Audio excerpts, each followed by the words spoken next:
What would be wrong with women leading? But as a man should have a vision, not the other way around. A man should not join a woman to help that woman accomplish the vision. A man should have his vision, and the vision, like he should be looking for someone to come, maybe make this vision better to accomplish something good. What do you think? What would be wrong with a woman leading? I know the Bible does not, it's against the Bible. Traditionally, it was never done that way. So probably you don't even have experience. Experience in women in leadership. But we have one from a kid. But let me ask you, okay? In a marriage setup, like, of course, I agree women can be leaders. We have amazing women leaders in terms of even politically leading, multinational companies and all that. So it's possible for a woman to lead. In a marriage setup, I allow me to be traditional when it comes to a marriage setup. I think where we have the man still there, I think it's the man's responsibility to lead the family. So regardless of whether your woman is the president of a country, when we go back to the house setup, it's your man who should be head of that arrangement. For me, I also feel, for example, even your wife, if he is the president, he should behave in a manner that it's in accordance with the tradition and the wishes of the husband. For example. So meaning the husband is the leader. But yes, because so then therefore, in at workplace, you do not expect you to lead the other person. You expect everybody to lead their own self. You are a leader of your own self. And probably in an office setup, there will be a whole chain of hierarchy of who leads who. There's no confusion at workplace. Even in the house setup, and you see in the workplace again, it's usually based on merit, in terms of qualifications, and also ownership. The person who owns the business, even if they are the dumbest, they will probably be the leaders. So there's no confusion about that. It's just that I feel that women, first of all, okay, I do agree. Men should lead. And in every area where a man is, they should take themselves as leaders. You see, being a leader, you don't have to be cognizant. Yes. Being a leader just means being a servant. You are offering more. You are prepared to go an extra mile. You are expected to eat last after everybody else had their share, right? So it's not like a privileged position. It's more of like a service position, right? And that's why when there is a heavy luggage to be told, a man will offer themselves. They won't let a woman carry. Otherwise, if you are letting your woman carry, you are giving her the opportunity to lead you. So probably it should be, men are naturally given leaders. And leading is serving. And therefore, you should be willing to serve more. Do a little bit more. And I think that's what will make people leaders. Because when you serve more, there's that greed that you gain from working harder than everybody else. You experience from being involved more and trying to learn more and all that, being a problem solver and all that. But there are women who are more capable. You can say all women are smarter, all men are smarter than women. There can be a setup where a woman is naturally more gifted in terms of wisdom and intelligence than the man he is coupled with. The question is, my personal question is to this. In that situation, as a man and as a leader, you need to identify talents. Even at workplace, not just at home. As a leader, you need to identify talents that exceed yours. You could be the boss, but there's somebody who knows more than you about a certain subject. And therefore, as a leader, you should be able to give them a platform, a privilege to serve, to shine, to serve, and to basically improve the team. So I do not even understand what is this fight always about. Oh, I'm the leader, I'm the leader. I think it's a fight for resources. I actually think there's not a fight for positions. It's usually a fight for resources. But then, what do you think? Let's see. What do you think? Man, we are shaping this conversation in a totally different direction. I totally agree. I feel like, the culture, religion, has always placed the woman in that position where you're expected to be submissive, you should allow your husband to be the head.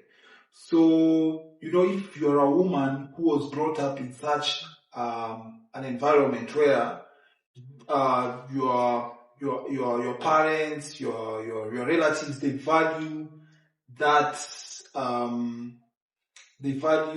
that position that has always been provided. So the culture is there, and then also you are brought up in a religious setup where the Bible also tells you that as a woman you're required to be submissive to your husband. So regardless of how big you become, regardless of the position you hold, when you go back to your husband, you feel like, I have to respect my culture, I have to respect my religion, I have to remove my cap that I have when I am outside the house, and I have now to be a submissive wife. But I agree with your point where you're saying as a leader, you should see the potential that the other people have. So it doesn't mean you have to be the one who shines above everyone else, you can also elevate other people that you feel like they're talented, and you want to delegate, some of your responsibilities, because you trust them and you feel like they have the potential, they have the talent, they can be able to do it way better than you. I have a question for you. You mentioned submission. You talk about submission. So it's given that women or females should be submissive in nature. Is that what you're saying? Or you just say, you mean in a family setup, a female should be submissive to their chosen male. Is that what you're saying? In a family setup, not generally. Yeah. I mean, that's why we have women, becoming leaders, women becoming bosses. Can we have a leader, a submissive leader?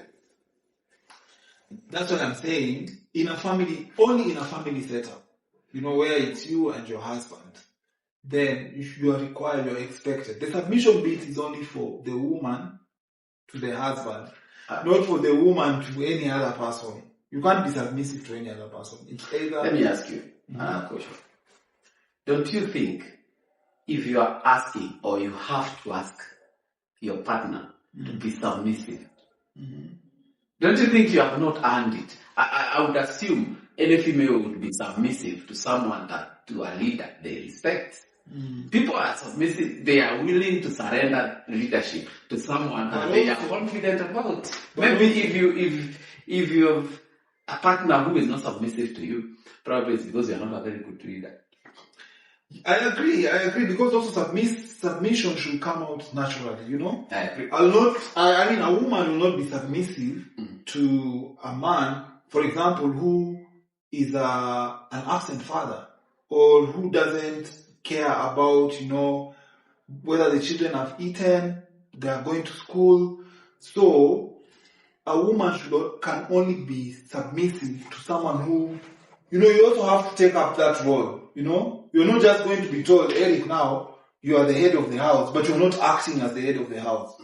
It's just like even in other setups, you're not going to be chosen as a leader if you're not showing the traits of being a leader. I agree. What do you think? Just conclude that topic. It's never ends. For me, what I would say, there's a difference between a leader and a boss. A leader leads a team. You know, Mhm. you're all playing a role, and you all have an agenda. Agenda being raising kids properly, maybe having a house, acquiring wealth, you know, having a retirement, whatever. So a leader leads a team. A boss has his own vision and mission, and no one should contradict him. You know, you see, and his words has it. But for a leader, the opinion of the other person also matters. You need to listen. A leader listens. You know, sometimes maybe your ideas are not the best, so they can actually give you, they tell you, no, that idea is not good. We will do this, but it is you who is going to lead them into implementing the idea. You know. Well, So number 2 about submission. Once you don't submit to your leader, the leader, how are you going to achieve the vision and mission that you have? So once you've decided this is the way you are going, and you see, as the leader is able to see when you start diverting. The leader is supposed to ask, why are you diverting? We are supposed to go this way. And once he says, you are supposed to, agree. We are supposed to go this way. And let me ask you see, in normal leadership situations, other than family setup, you find the person who is in charge has has abilities, has powers, has privileges, has tools to help him execute or enforce that authority. Because authority has to come with some measures of enforcement. If you are chosen to be you lead these households, what tools do you have to run that family or that house? Think of it this way. Kids, it used to be easier. I had an experience as a kid that whatever the parents said was fine. If I challenged it, I would be whooped. Nowadays, kids are not whooped. They will be in problems for whooping kids. So I'm trying to think, even that one is now out of question. What tools do you have to enforce your authority? So that's where the submission bit comes into contention, because when you talk about the leader needs to have the tools to be able to carry out their tasks or their responsibilities as a leader. In a family setup, I think because you see, this thing of submission is, we are picking it from way back then, and even the Bible has been in existence, since so many years ago. So back then, women were not as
you go to the county government or any other setup, there is some sort of point. Even in an office setup, you do not say what the boss says.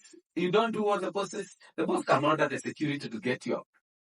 He has authority. Like you can't just walk. You can't just walk. He can ask you to leave. A governor Yes. or a powerful person, because the security will definitely deal with you. Deal with you. Yes. And you escalate. If you escalate, they will have an avenue to escalate. They have more tools to escalate. All the way to the bullet on the head if you become a sailor. Either way. So, what does a man have? How can you call yourself a leader if you have no tools of exerting your authority? Is that the biggest question? Because you see, as much as Eric said that you can only read people who have submitted to your leadership or who have agreed or consented. I can assure you, after the first 3 days, the honeymoon period and all that, people disagree. And it's when disagreements are there that leadership is required. You understand? So if you are not disagreeing, then they will never come up. The issue of challenging your leadership will never come up. But when there is a disagreement, now it's when a decision has to be made on whether to follow left or right. We need to look at, even for a leader elsewhere. Let's put the government aside a little bit. Like let's say a leader for a company, like a global organization. What are the tools that this leader has to enable them, lead with authority? I believe we look at soft tools. They don't have to be hard tools. Like now you talked about, Eric has given an example of the cane. We've talked about police being the tools. I think for leaders, it's soft words, authority, in terms of, your charisma, your wisdom, such that I feel like, such that you are able to get people from a very difficult situation because you are very wise. You're wiser than them. You have charisma, You're able to confidently lead them through a process of change. They are there. They don't know what to do, Let me say that for you. Guide me. If you want to lead a woman, find a damn one. So that you can be much wiser than them. Yeah, because if it is all about money, then women also have money. I agree. Yes. So then we are equals in that space. If it is about education, they are also educated. If it's about charisma, they can be charismatic. They can be charismatic. It's almost like we are equals. And I agree we have reached the position we've always been fighting for, equality. Now we are at gender equality, and now we have to figure out how does this. But again, and that's why I think probably we might have to agree with that point you've just given to Eric, where not necessarily someone who is down, but then you don't go for someone who is like your equal or someone who has the potential to become better than you, Like, for example, if I am a graduate, let me go for someone who is a certificate holder, so that then I am steps ahead than you. I'll be able to continuously lead you to while that might hold. You see, now you cannot stop someone from advancing their education. So, what you think they want to upgrade themselves? No, she might win a lottery. I know. I wonder what kind of prayers you'll be making for your kids. Nowadays, there's a lottery, I saw. Actually, she might start gambling. But And the gambling, what better? $100 million. Even if she needs the lottery, but then she's not as smart. So she will still come back. I do agree.